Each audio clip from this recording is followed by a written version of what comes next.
Le grand entretien avec Agnès Breuat, qui est directrice générale, et Olivier Dessus, qui est directeur de l'acceptation de MetLife. Bonjour à vous deux. Bonjour Michel. Agnès Breuat, pouvez-vous nous expliquer votre activité? Alors MetLife est une compagnie d'assurance de personnes, qui est une compagnie américaine qui existe depuis 155 ans, mais depuis 50 ans en France. Nous sommes présents sur le marché de l'assurance emprunteur et de la prévoyance individuelle pour les entrepreneurs, mais également pour les salariés. Nous distribuons nos produits d'assurance en B2B, donc via des courtiers, des agents généraux et des conseillers en gestion de patrimoine. Nous sommes une PME en France en réalité, puisque nous sommes 200 personnes dans un grand groupe, ce qui nous confère beaucoup d'agilité et nous permet vraiment de faire du sur-mesure pour nos partenaires et nos clients finaux. Notamment, nous sommes capables d'assurer en décès des capitaux très élevés, jusqu'à 50 millions d'euros, des risques spéciaux, des risques sportifs notamment, mais également des pathologies de santé et des risques et des âges assez élevés. Que proposez-vous à vos clients? Alors, donc, notamment les entrepreneurs, on a différentes garanties pour les entrepreneurs. Une première garantie qu'on propose est de la prévoyance pour les travailleurs non salariés. Parce qu'en réalité, les travailleurs non salariés sont extrêmement mal couverts par leur régime obligatoire. Et donc, clairement, s'ils ont un pépin, que ce soit en cas d'arrêt de travail, en cas d'invalidité ou en cas de décès, souvent, ils n'ont pas du tout de maintien de revenus. Ils perçoivent en fait des indemnités journalières, par exemple, de leur régime obligatoire qui sont très, très faibles. Donc, il y a un réel besoin de couvrir cette population-là. Il y a également quelque chose qui est important pour les entreprises, c'est l'assurance emprunteur, évidemment, puisqu'une entreprise a besoin de se développer, donc souvent d'emprunter des fonds, que ce soit lors de levée de fonds ou, par exemple, pour emprunter dans le cadre de prêts professionnels. Donc là, c'est important, en fait, d'assurer le dirigeant pour pouvoir rassurer la banque, en fait, et sécuriser la dette. Et le troisième pan, qui est une assurance extrêmement importante pour les entrepreneurs, c'est ce qu'on appelle le contrat personne clé. Donc, qu'est-ce que la personne clé? Alors, la personne clé, on peut se dire, c'est le dirigeant de l'entreprise. Donc, parfois, c'est le cas, hein, notamment pour les startups. C'est souvent le fondateur qui est la clé de voûte de l'entreprise. Mais ça peut être aussi un expert. Si on prend l'exemple d'un grand restaurant, ça va être le chef, par exemple, ou un nez pour un parfumeur.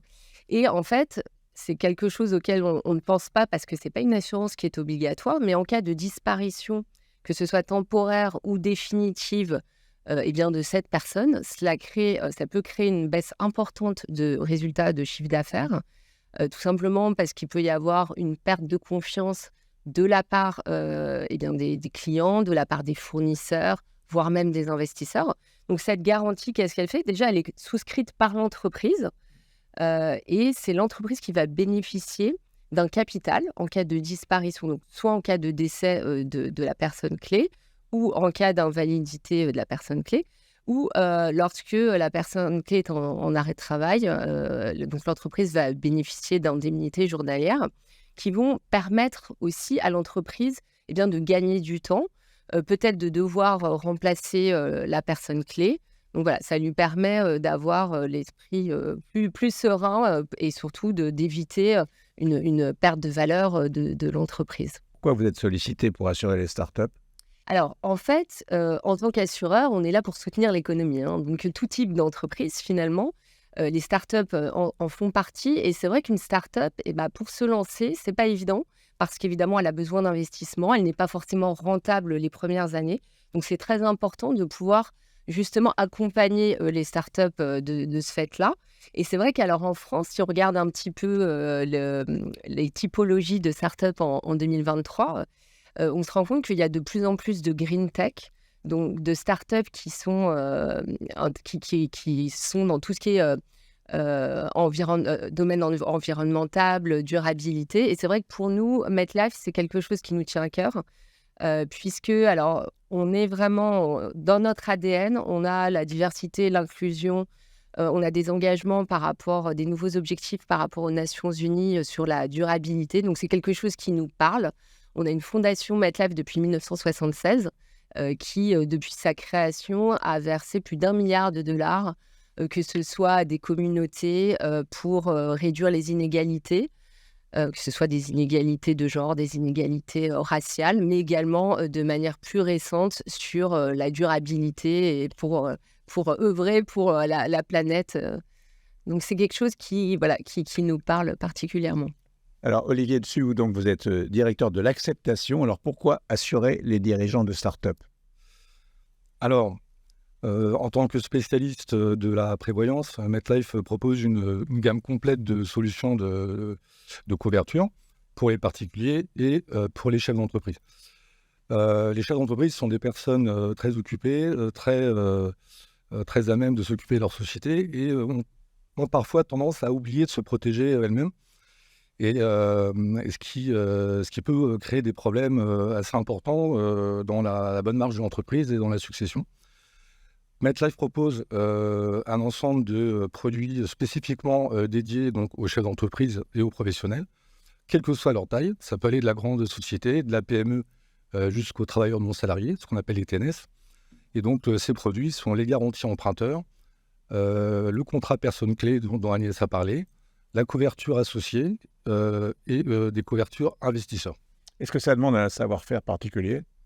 Alors absolument. Ce qu'il faut savoir, c'est qu'en fonction des capitaux souscrits, l'assureur peut être amené à faire ce qu'on appelle une analyse financière pour vérifier l'adéquation des capitaux et des garanties qui sont demandées. Alors selon les compagnies et les produits sur le marché, on se situe entre 1 million et 2 millions d'euros.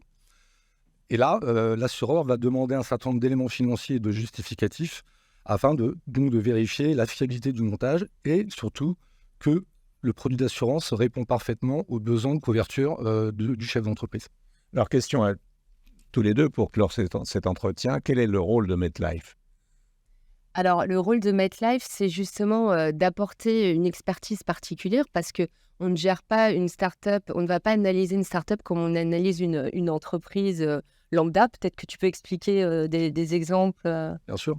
Alors, historiquement, cette fameuse analyse financière qui est réalisée par les assureurs avant d'octroyer la garantie était basée essentiellement sur des indicateurs financiers un petit peu basiques, de type chiffre d'affaires, marge brute, résultat net.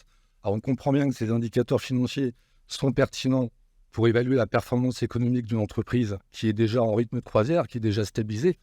Mais en revanche, quand on parle d'une start-up, le timing est complètement différent. Une start-up a besoin de quelques années au démarrage de son activité pour se stabiliser, pour trouver son business model. Je ne parle pas des investissements très lourds en technologie, en recherche-développement pour les startups de la tech.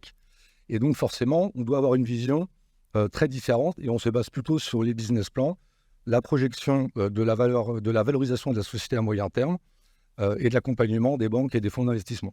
C'est ça. Quels sont vos objectifs alors à court et moyen terme pour terminer? Alors, nos objectifs, c'est vraiment de se développer sur la prévoyance individuelle parce qu'il y a un réel besoin. C'est-à-dire qu'il y a énormément de personnes en France qui sont sous-couvertes.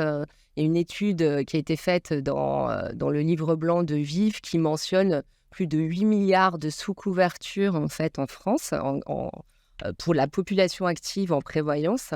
Donc, il y a un réel besoin et donc, nous, on est là pour aussi expliquer parce que, comme je vous le disais, ce n'est pas une assurance qui est obligatoire et les gens pensent à tort être très bien couverts. Donc, nous, on est là vraiment pour faire de la pédagogie. On a aussi une équipe d'inspecteurs, de 35 inspecteurs répartis sur toute la France qui travaillent, qui sont vraiment en proximité avec nos distributeurs indépendants, courtiers, agents généraux pour les aider aussi à expliquer à leurs clients comment on peut les aider dans des montages complexes.